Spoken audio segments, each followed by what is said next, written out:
understand? The homosexuals, you understand? Then on this, would like to know your stand, and the people themselves who are watching this would like to know your stand. Oh. Mm. To be honest with you, I told last time I'm a Christian. Mm. I'm a strong born again Christian, Very strong. and I love being a born again. That is what defined me. Get the point? That's what defined who? Me. Defines you. So I just want to tell you the truth is that Mm. me as a leader, apart from being a born again Christian, when I become a leader Mm. as the president of this nation, I protect Ugandans. So welcome back all to our YouTube channel. By names of Whistlings with my host again, because very many are asking me when are you bringing it back, because they wanted the part B of the what of the story. Yeah. Yeah. And since the past video you uploaded, you gave about your biography, there may be some people who may be interested who are watching this video for the first time, and they'll be interested to know more about you.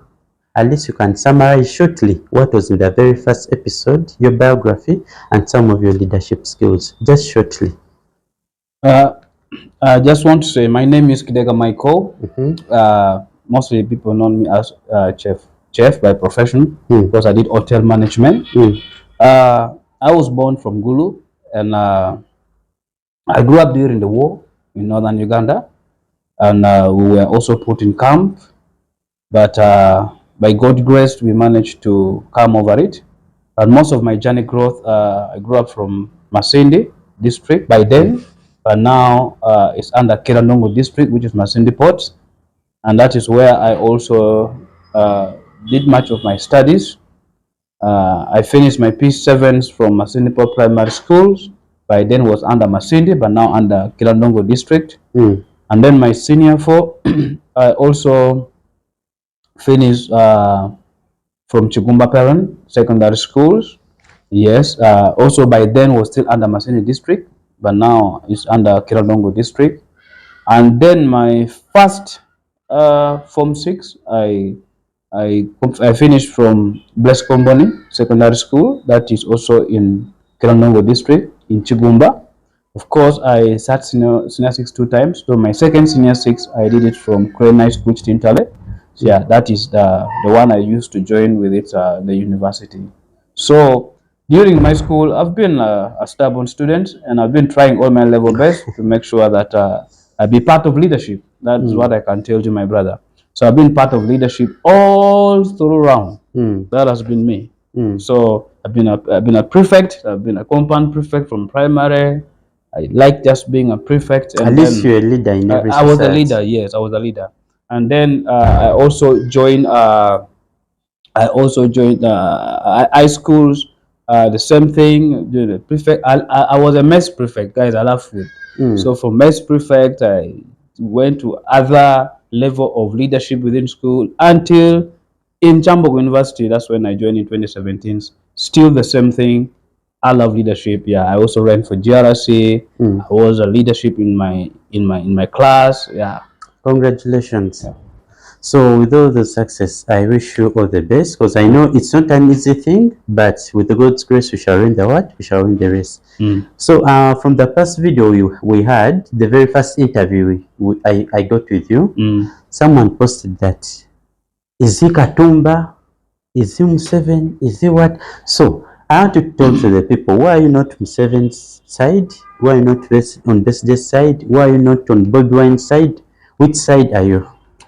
Wow, that is a very powerful question. And to be honest, I'm not on the side of any of them. I'm not on the side of Museveni. I'm not on the side of FDC. I'm not on the side of NOPS. I'm for the people of Uganda. Why do I say it so? Because I realize that most of these people, their focus is just themselves and their family. Their focus are not on the people of Uganda. So why am I saying this? Nowadays, when you look at all these political parties, when you ask them, apart from the government in power, ask them, what are they doing to transform and help the people of Uganda? So that's what I'm trying to say. So as long as they are not supporting the people of Uganda, then I'm not for them. I'm for the people of Uganda. So my coming in is to make sure that one, I open the mind of the people of Uganda to understand the truth that the people they are running after them, they are not worthy to lead them. Because if Museveni has been in power now for over 30 something years, let me say now over 35 years in power, but the opposition has also been there from the time. For example, look at DP, look at FDC. Now, ask yourself, even DP has been even there before even NRM, by the way. So DP has been there before NRM. NRM, it has been the time of UPC, and of course, by then it was UPC, it was Kabaka Yeka, it was DP, and Uganda People's Congress. yeah, and then the other small parties. So that's what you can see what happened. Then now here FDC coming, of course, during now NRM saga and so on leadership, and now Loops comes in. So the people of Uganda. So which one has come in? But now it's still no. It's Hey. still no. So, and that is how they're doing it there. And they're confusing many Ugandan as many possible. So me, my coming in as the next president of the Uganda is to make sure that we stop this kind of confusion that they're putting Ugandan in. It's and that's why, a lot of confusion and a lot of things happening. People are dying. Every election, people are really. That's why I'm coming in to change the trajectory of our election, to change the image of our election, to change the way people view Uganda election systems, to make sure that I tell the people of Uganda, it's not about money.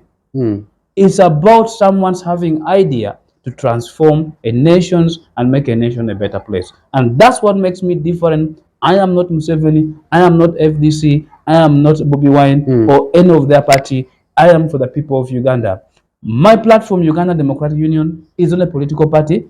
It's a foundation that I'm creating to uphold the principles of democracy, to help people understand the power of democracy in Uganda. Above all, also to invest in the young generations, especially the young entrepreneurs, and many other things, to protect justice systems. That's why I started this platform, Uganda Democratic Union. And it's going to be one of the most powerful organizations we shall have in Uganda. On that very note, someone commented, what is Uganda Democratic Union all about?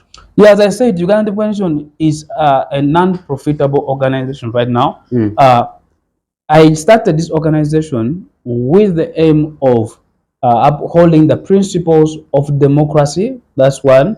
Two, protecting our justice system. For example, those who might not afford to get justice and to afford lawyers and so on, we will be providing by that time when we are fully registered and now recognized by the government and all other institutions. But right now, it is in the journey process and we are getting there. And I know everything takes time. A good thing does not come once. Good thing takes time.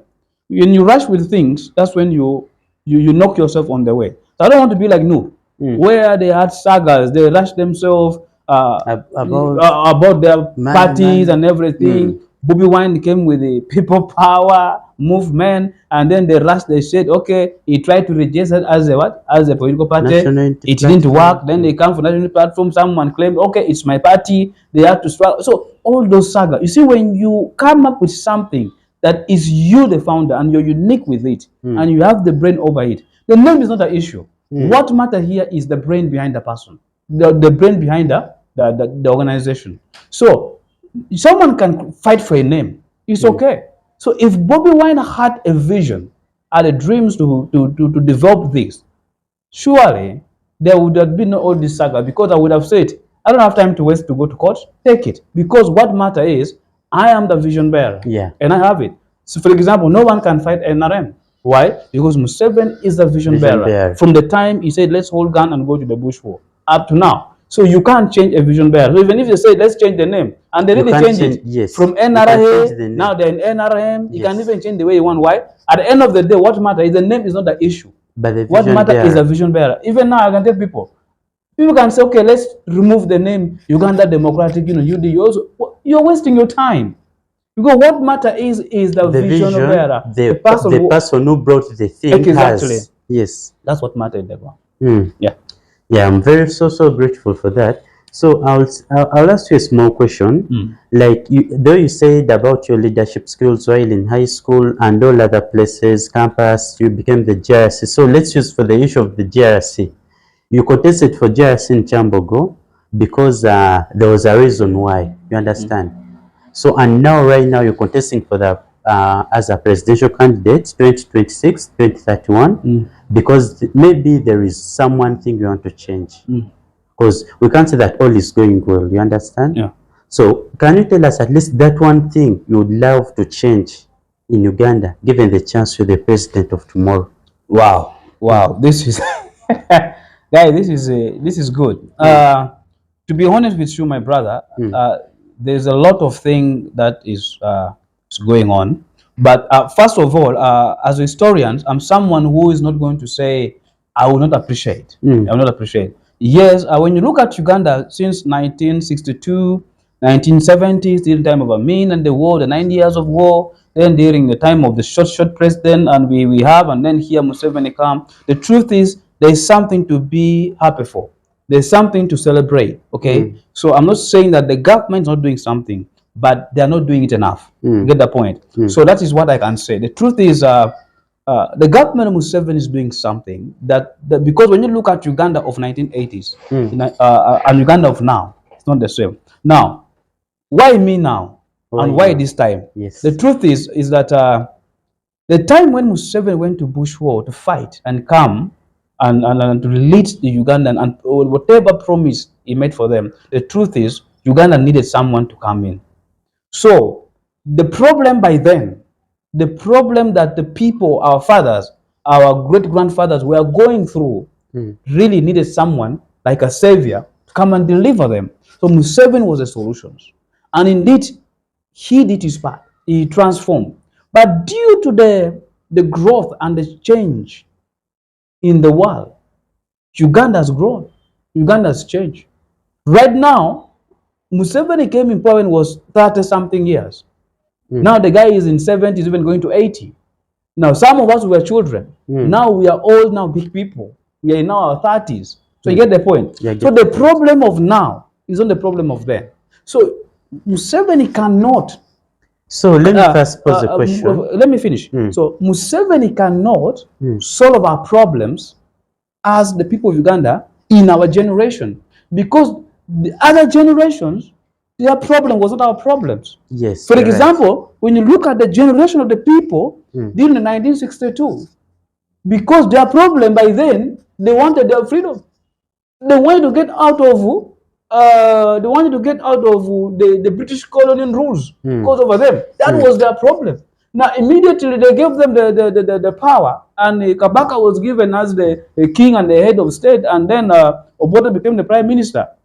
Still, after that generation was getting out, the new generation came and said, you know what, there's something still missing.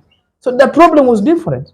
So our problem right now cannot be handled by Museveni. So Because of the vision he had by then, it's not the vision for us we see. Me, as a young man like this, I see a deeper vision. I see Uganda that now needs to focus more in technology transfer. I see a Uganda that needs now to focus more in entrepreneurship development, the know-how, putting things in the marketplace, innovations. I see Uganda where we no longer just have to focus on only just recruiting army, but adding value addition in the armies.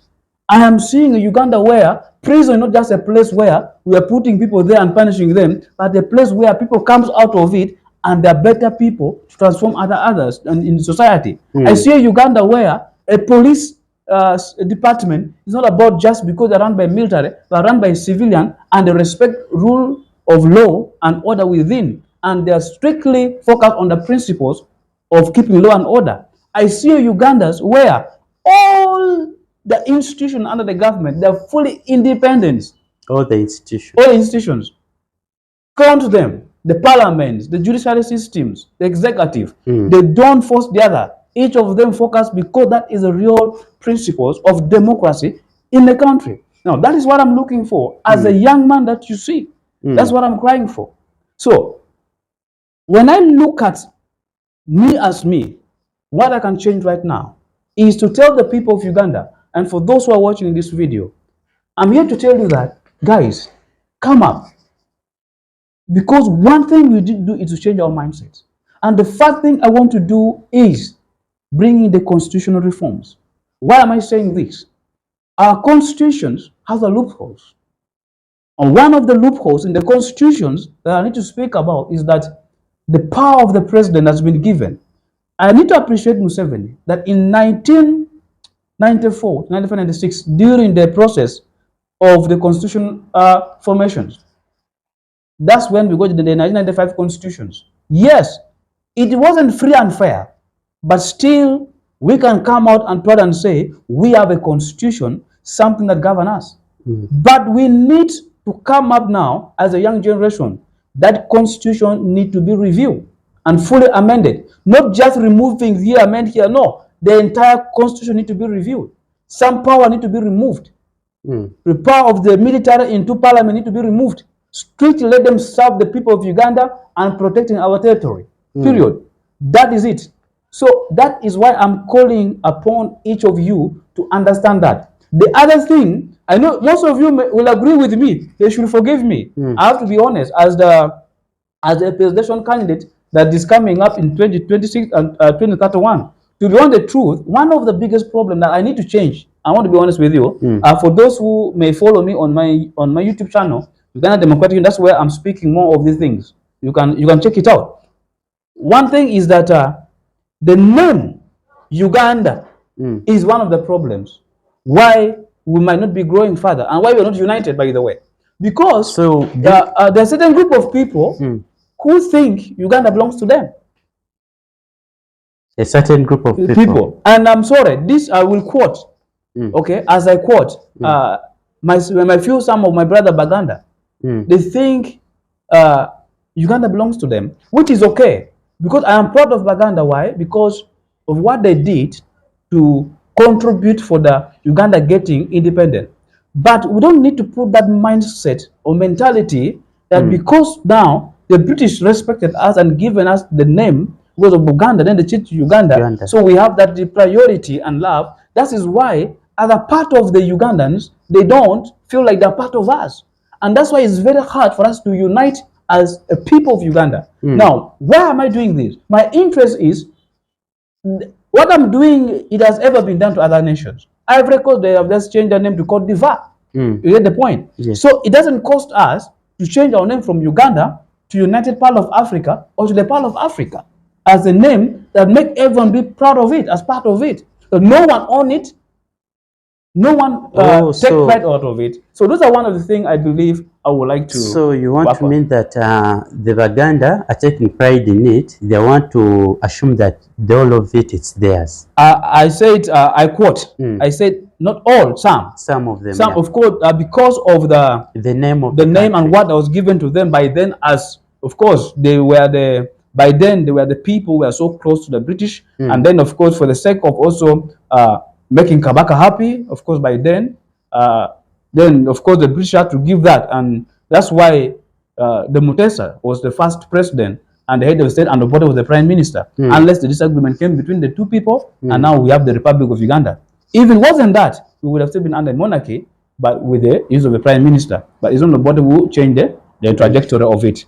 So that's what I'm saying. But I'm not saying that it's not a bad thing, but I'm saying for the sake of unity, you will change for the people of Uganda. Yes. To at least the Pearl of Africa. That will be my suggestion. To be an independent entity. Yes. It's my suggestion. But in the discussion in Parliament democratically, other names can be brought out and people can discuss about it. But for the sake of the unity and the love of this country, that we come together, that is what I'm asking for. Yeah, that's what I'm asking for. I'm asking the people to understand that. It's not a bad thing, but for the sake of unity and the love of a nation, for the progression and development of our nation, that's exactly what we need. That is a first thing in my agenda. Some will disagree with me, but majority will see it and will understand that it's very important for the unity of the nation.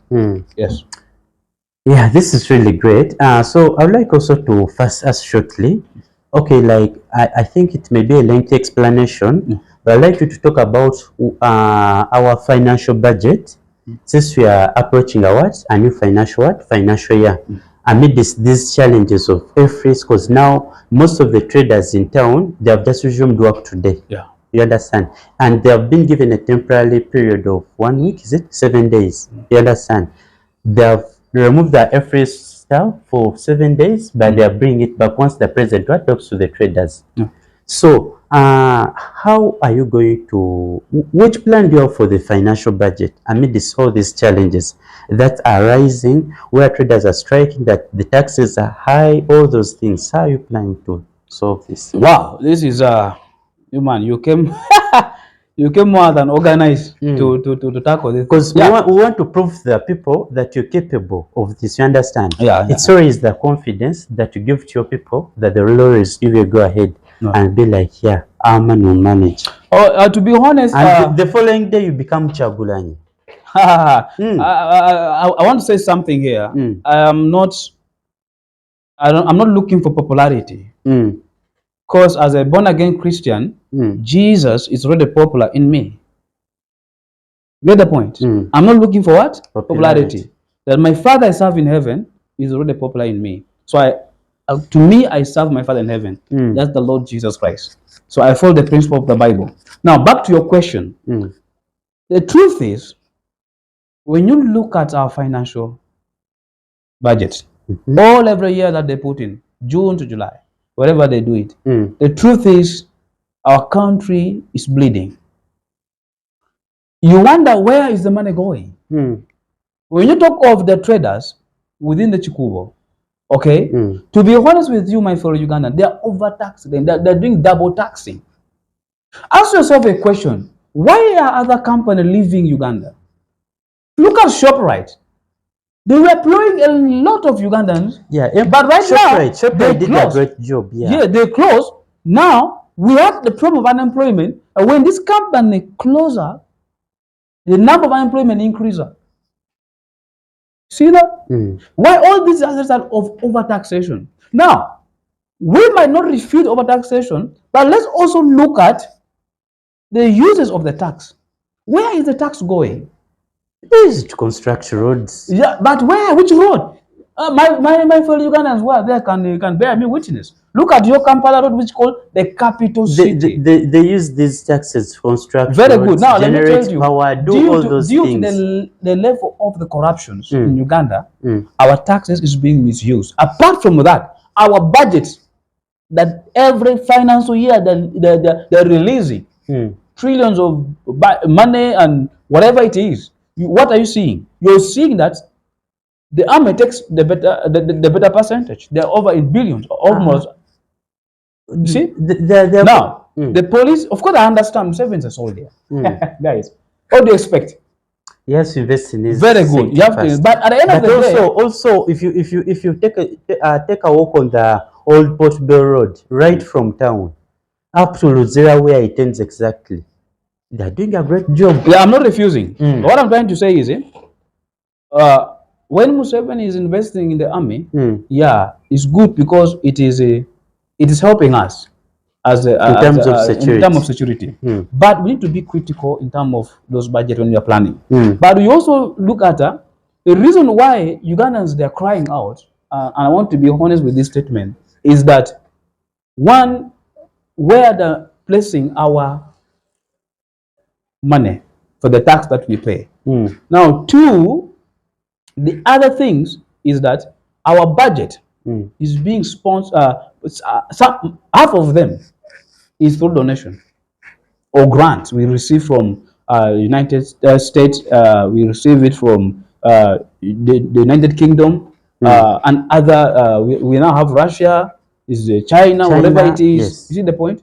But a government which cannot even raise almost 70% of its budget through tax, that means is already a failed government. Uganda is not a failed state. I see some people are saying Uganda is a failed state. Uganda is not a failed state, but the government in power is a failed government. Because if you cannot utilize the tax that people pay correctly, that's where the problem comes from. You get that point? Because people want to pay tax, but the question is, where are you going to put it from? Now, the other thing that I have a problem with is that this current government in power, the focus system is on the foreign investors. They are not focusing on the domestic investors. Why am I saying the foreign investors? These are the people who come in, put their businesses, and when you start working in a different part of Uganda, almost every industry that's owned by foreign investors, very few Ugandans are in the top management. The rest are their cleaners and some of them. But don't we have Uganda who are educated? There are very many. Because every institution is Now, replaced at the end of the graduates. day, the profit they receive from here, where do they take it from? Back to their country, right? Now, Yeah. why can't we focus on building our domestic investors? We give them money. I hear the government say it when Econ came to Uganda. They said, we are going to give you a land, thousands acres of land. Why don't they give it to the Ugandans? Because Econ want to build Econ City, something like that.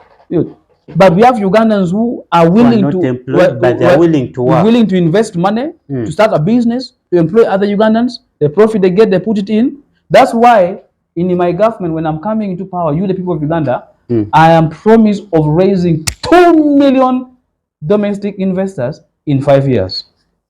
You promised them? Yes. I beg you repeat that statement. I'm here telling you guys, as coming as the next commander-in-chief, as the president of this country, I am willing to transform and to put 2 million young investors, domestic investors here in Uganda. Domestic investors, home investors. I'm planning to raise 2 million of them.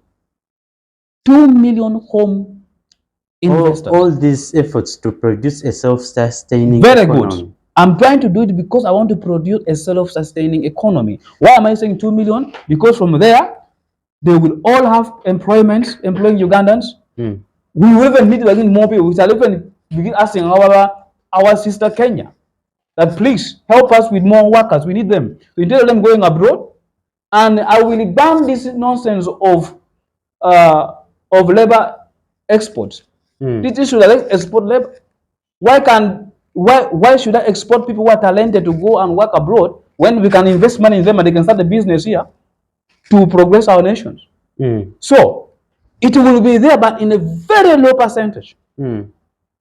And very low. And if we are to say now, every nation we will get workers from Uganda with the conditions and very good payment, because it will be a low percentage. Majority has to invest in the country. And that's what I'm looking for, to make sure that the country grows. And that is the way we shall build the economy. For example, as I give you back, look at Kenya right now. The affordable house care under the William Ruto.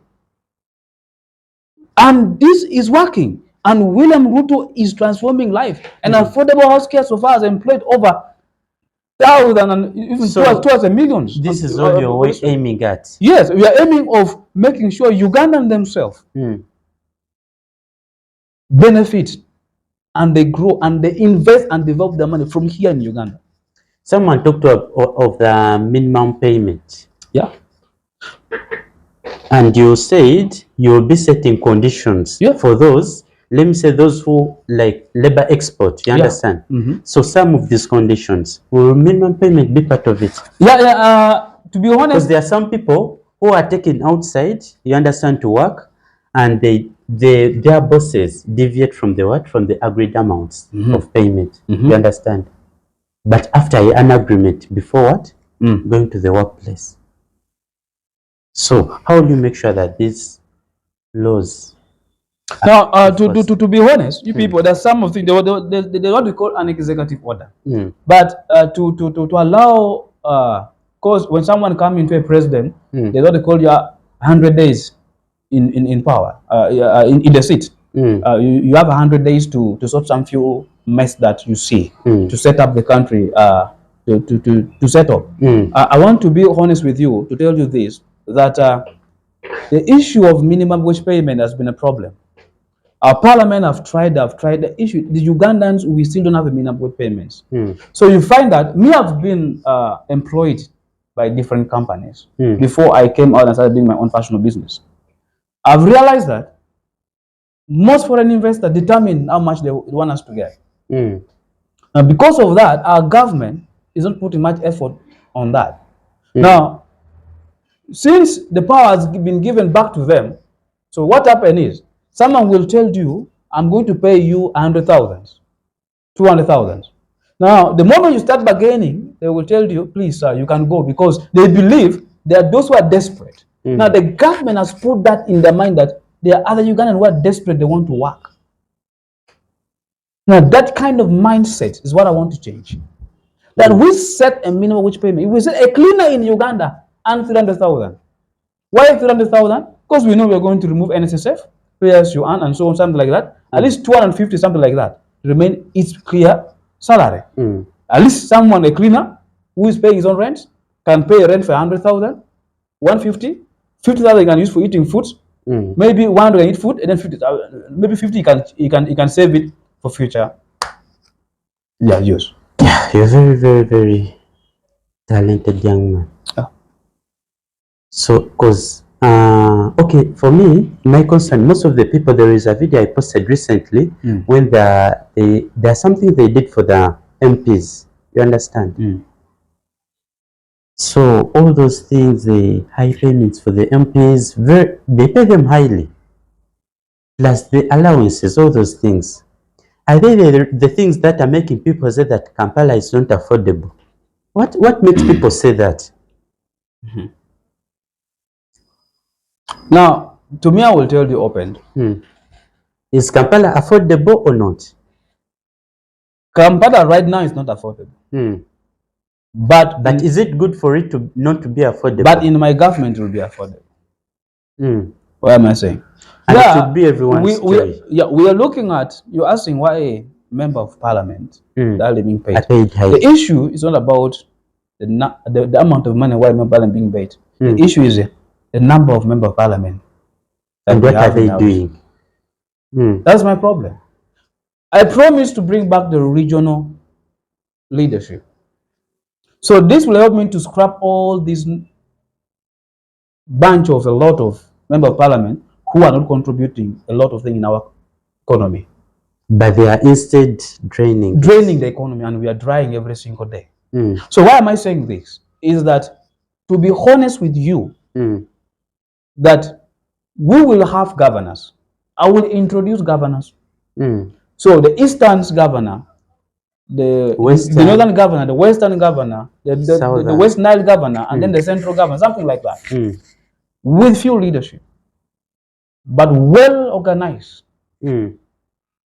Oh, we can even go back to the federal running of the, but I believe federal doesn't work. Although most of the people want it, Baganda want it, people want federal government, but it doesn't. When you look at Uganda is a small nation, so federal doesn't work. But governors can work. So that we reduce on the number of people who want just to come and chew money. Recently, I made a video concerning the cost of election. And people are asking me, you better go deeper in the next part too. Why? In Uganda right now, you find the northern Uganda, for you to run for member of parliament, you need to spend something from 350 to 500 millions. Millions? Yes. Now, that means they are there to make money. Not now to give service delivery to the people of Uganda. You get the point? So it has become like a profitable business to them. So in a central here, you need something from 500 to 700 millions. Now Western Uganda even has gone even much further. You need something from 600 to 800 millions to run as a member of parliament. So why? They have turned into a business sector. So someone coming into power as member of parliament, 2 years he has not yet even got the profits. The demand is there, his own thing, the loans are demanding, hey, give me money. So their focus is not on service delivery to the people. Their focus is that, how can I pay this money back? Oh. That's the issue. So this money they have borrowed to go for the campaigns. Yes.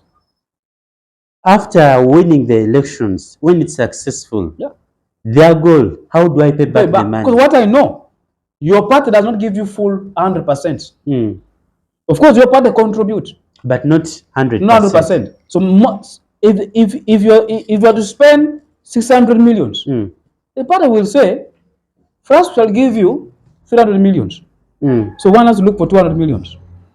Or the party will say, you see the number of the people are many, we are giving only 200 millions. So you have to look for 400 millions. Due to the demands. The demands and the number of the people who have under the flag bearer. So at the end of the day, when they come in, they don't only just come now to serve the people, they come to gain to gain what they've lost, but also pay back loans, but also they want profits. Yeah.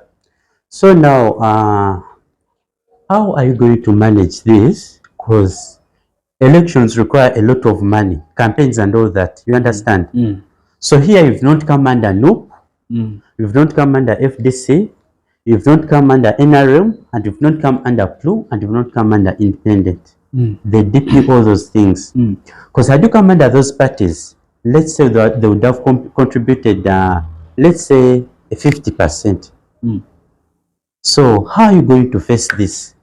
No. Since you are the vision bearer of your party, you fund it yourself. I told you it's not a party. And organization. But I'm not even using it for anything. I'm coming as Michael. So just say that Michael Chidega, you're coming, period. Okay. So leave that one alone. So I'm coming as Michael Chidega. Secondly, the reason why I'm not coming under all those parties, because all those parties has done nothing to the people of Uganda.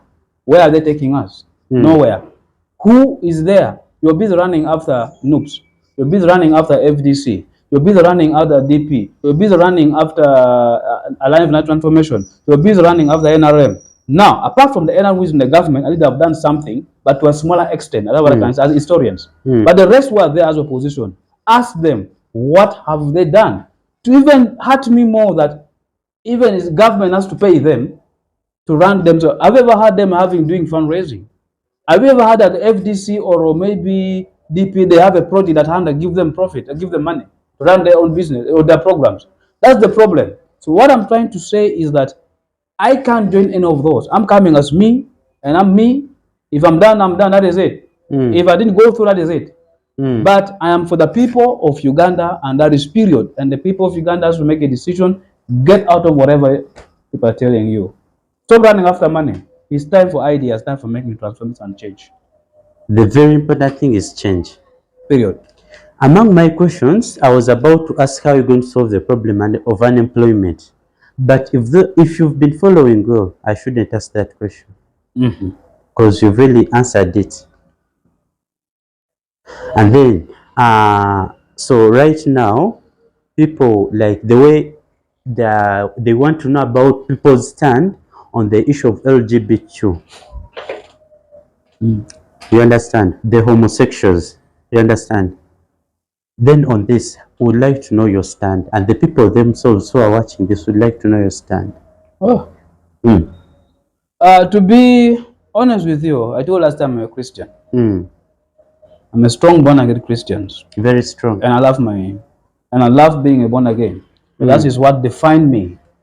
Get the point? That's what defined who? Defines you. So I just want to tell you the truth is that me as a leader, apart from being a born again Christian, when I become a leader as a president of this nation, I protect Ugandans. You get the point? I protect Ugandans. I don't care who you are. Either you're a thief, either you're a drunkard, either you're a witch doctor, either you're a lesbian, or what we see. Me as the president, commander in chief, I protect Ugandans, and that's why you make an oath. But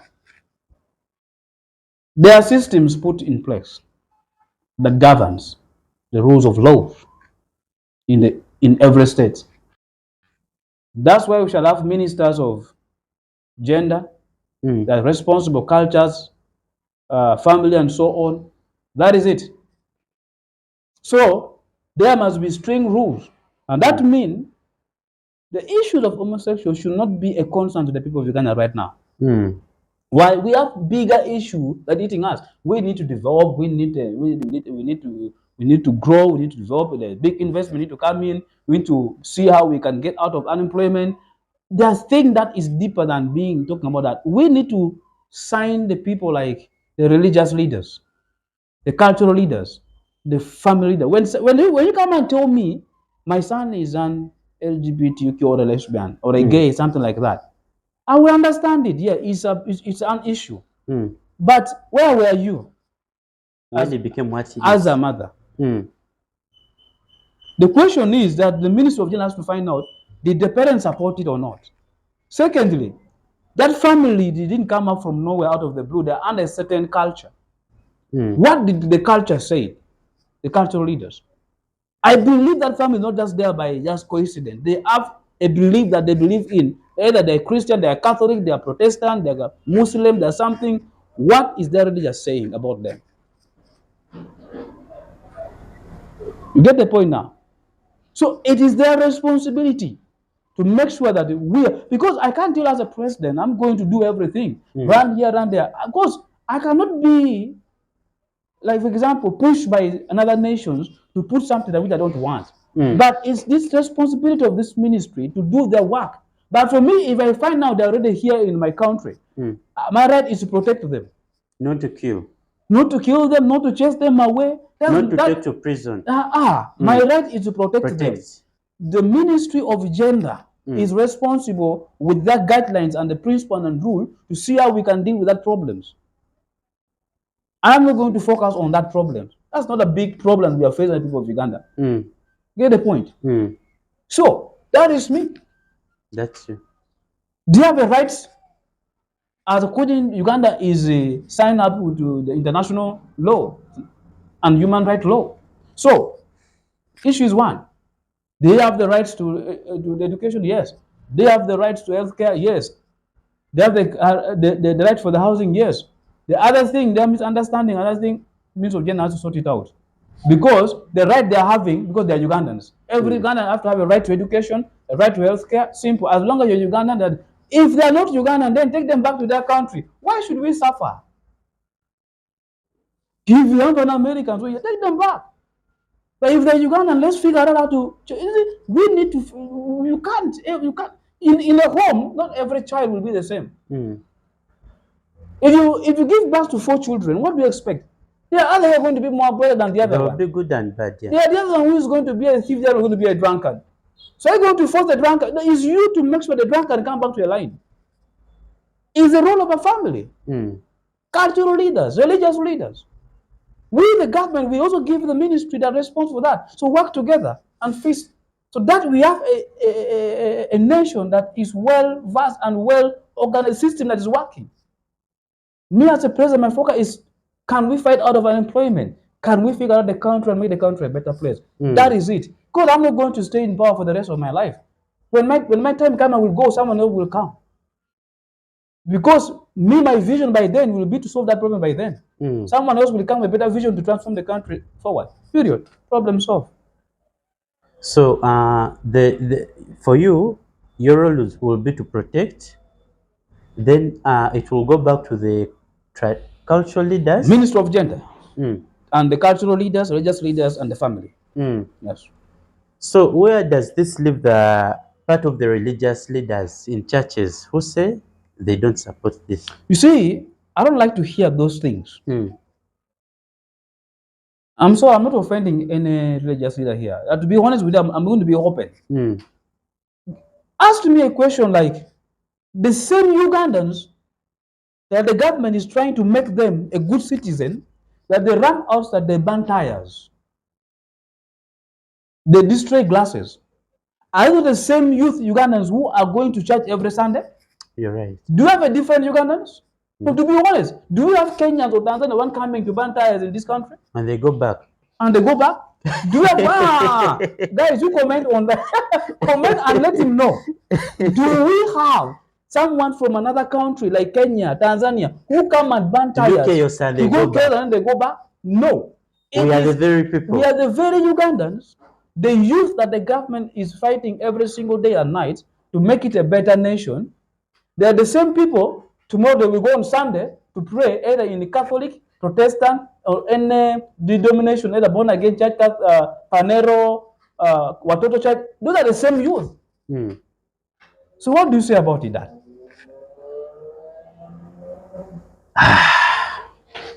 So we are all human beings, and we all walk through mistakes. And once you know a mistake, you go back to God. You understand? So, in conclusion, can you briefly tell us about your foreign policy? Yeah.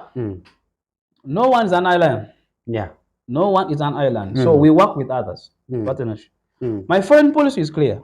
Of course, as a president, I have to get out and work with other nations. But I don't want them to put their interest on me. Period. We do business.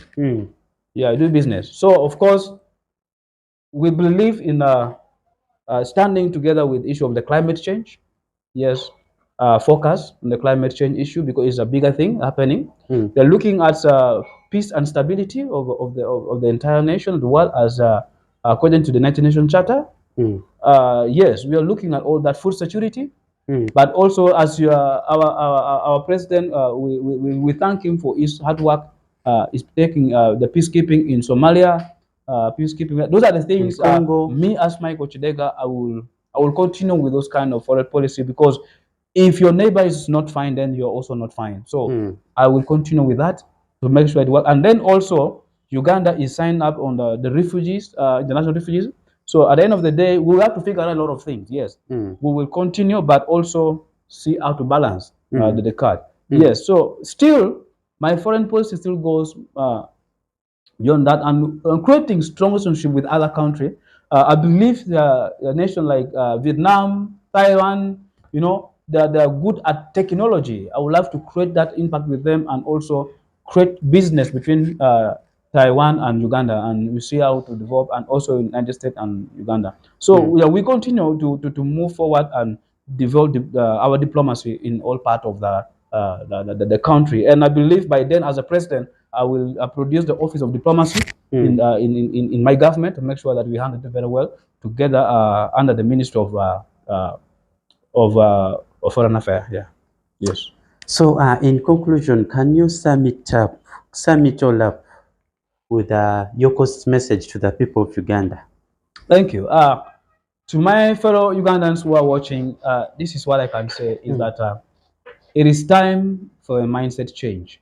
I understand we are all sometimes peace. I understand we all want change. I understand we are all running upside and down. We all need that. But the truth is, what type of change do we want? So it is time for us to make a hard decisions. Don't be driven by money. I know we are all broke right now, including me. I'm part of that. We are all broke. We want money. But the question is it about money or about the future of Uganda and the future of the next generation that we have? So I call upon you, let's have open mind and let's focus, work as a team, and change our country. We should stop having this negativity of saying so and so did this, so and so did that. Like my brother Bobby Wine goes out to say a lot of things that doesn't make sense. At the end of the day, let's market our country.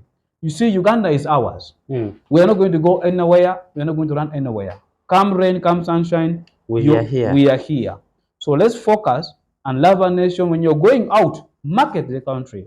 That's one way you contribute to the reducing unemployment in this country. Because through your marketing, talking well about Uganda, more investors will get involved to come and be part of this country. Thank you so much, guys. It's my honor to be hosted by this great man. Thank you. See you guys next time. Thank you very much for your time. Yeah. May God bless you. Amen. For God and my country. In Jesus' name. Amen. So not changing the motto. No. Well, amen. Amen. You've told us you did hotel management.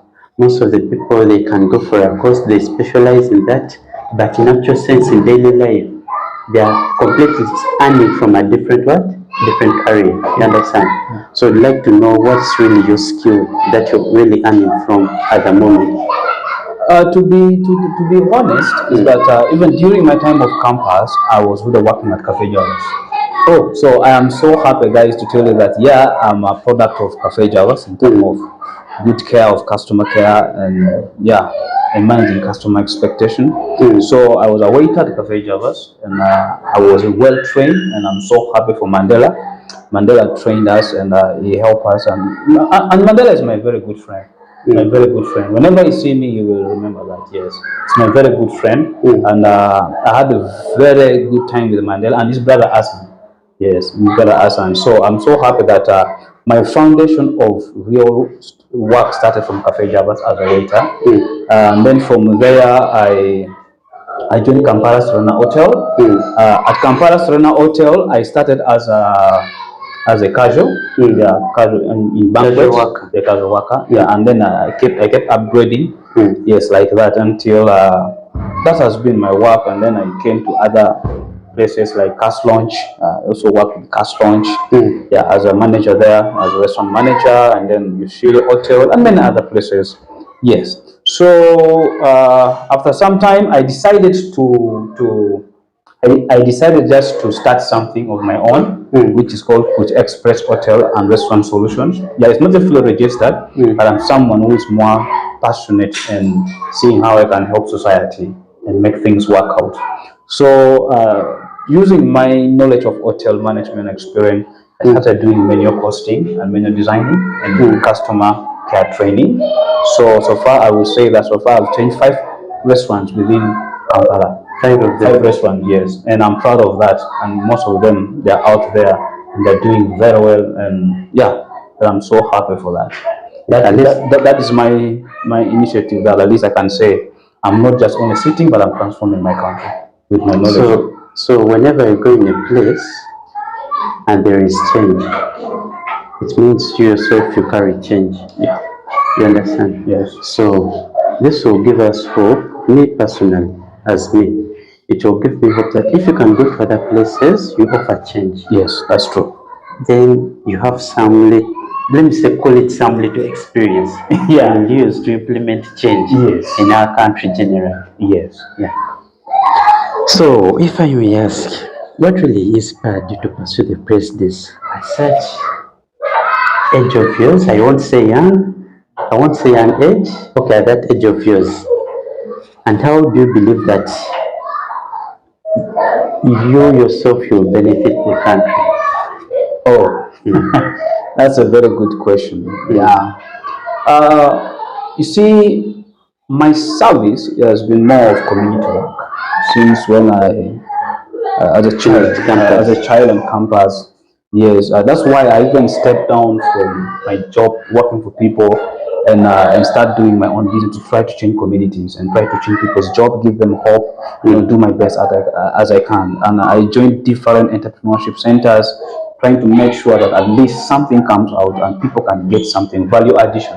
That's what I believe in. So that gave me really pushed me harder to a point where I said I need to start something, and that's when I came up with an idea of Uganda Democratic Union. So Uganda Democratic Union, it's a foundation. It's not a political party. It's not a political party. For heaven's sake, guys, forgive me. It's not like the way we see NOPE. It's not like. No, it's not. So Uganda Democratic Union is it's a foundation that I want to create. Yes, the truth is it's not yet registered, but I'm working hard on it to be registered. But certain things in life you don't need to rush. You need to take it slowly as you build yourself, as you build the foundations. Yes, so Uganda Democratic Union is a foundation. It's like Obama Foundations, George Bush Foundation. Then there's NRM and the Museveni Kaguta Museveni Foundations. But that is what I want, is to hold the principles of democracy.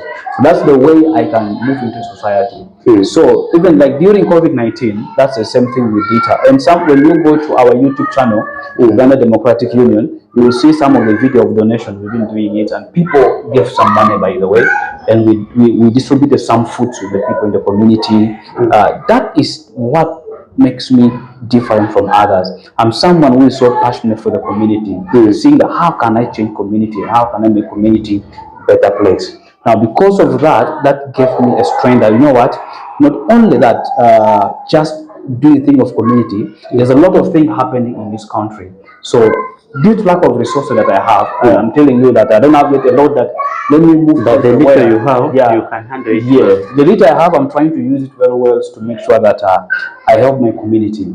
So, but if I can, God give me the opportunity to move the entire part of Uganda to do a lot of change. I'm willing to do that. But then I discover also there's a way out, and the way out is to run for president, come 2026. Because your vision is really to help. Yes, my vision is not only to help but to transform, is to change a nation that everyone's going to be part of it. Not only me, but even the children and our great grandchildren want to be part of it. That is the dream I want to chase, and that's what is going to make Uganda great. So if I ask, because right now we have very many challenges. Among these challenges, you can see the increased taxes. Understand? There is corruption. Corruption is there. There are very many of them. So how do you plan to address these pressing issues? There is unemployment among these, because most of us we finish school, we graduate, but you find that there is nothing to do. You understand? And the youth population is very, very, very, very high. Yes, to be honest with you, this has been a dream and a campaign rally for almost every presidential candidate has been in this country. Corruption has been one of the agenda, unemployment has been one of the agenda, a lot of things have been happening. To be honest with you is that, you see, what matters here most is the system. The systems you implement, so the systems which are set that has been in place. Created, and the system that has been set in place. Now, corruption has not started today. Corruption has started even during the time of the British time. So before Uganda got independence, and then of course when Uganda got independence, and by God's grace, of course, by then Ntesa, who was a Kabaka of the king of Uganda, was the head of state, and Obote was the prime minister. Still, we see that corruption has been there. So when I hear people talk about corruption in Uganda as if like it's something brand new which have just come in place, corruption has been there. But the question is, how can we deal with this corruption? Get the point? So I can't say that something is not being done. Something has been done before. Obote did his part, and the current government in power, Museveni is trying to do his best under IG, the inspector of government, and they're trying to do their things to make sure that they investigate and people who are corrupt and bring them to justice. But the only challenge we are facing right now is that the system we have that is operating in Uganda is not independent. That's where the problem is. No, you cannot say you're going to fight corruptions when the state institutions are not independent, are being run under a certain power of someone. For example, I quote this time executive. So run the entire sector and the entire point. So what do you expect if it's you? Do you expect corruption to go away? But if the institution was independent and they've been given their own freedom to do their work, and no one is coming against them, and if that then also police is independence, the armies are independent, so executive mind their business of making sure that the country move on and we put things down, the judiciary sector mind their things, the parliament mind their business, and every institution that has been set by the government are totally independent. They're not being oppressed by any sector or by any part of any arm of government. Trust me, corruption is just a walkover things. But as long as they are still under rule of certain department, we don't expect corruption to get out of Uganda. So there is an article I saw where the Bank of Uganda said, I think that was yesterday's newspapers, yesterday, that there is going to be a very big increase in taxes to close the financial gap, because there's a very big financial gap. Taxes are going to increase, and it's like they should expect traders should expect a big change in taxes that are going to be imposed on them. Meaning that currently we are having a very, very, very, very big financial deficit. Because it's Bank of Uganda which came and said it itself. You understand? And it's our central bank here. Everything, financial thing, rotate around, right? Around it. So if the bank comes, it addresses that.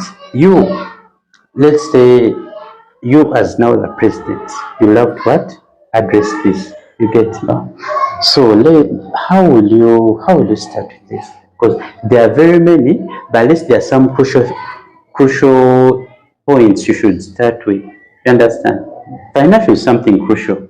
Like the sale of sin traders, locking up shops down. Students are dropping out of school because tuition is high, you understand? So all those things, how are you planning to first change this?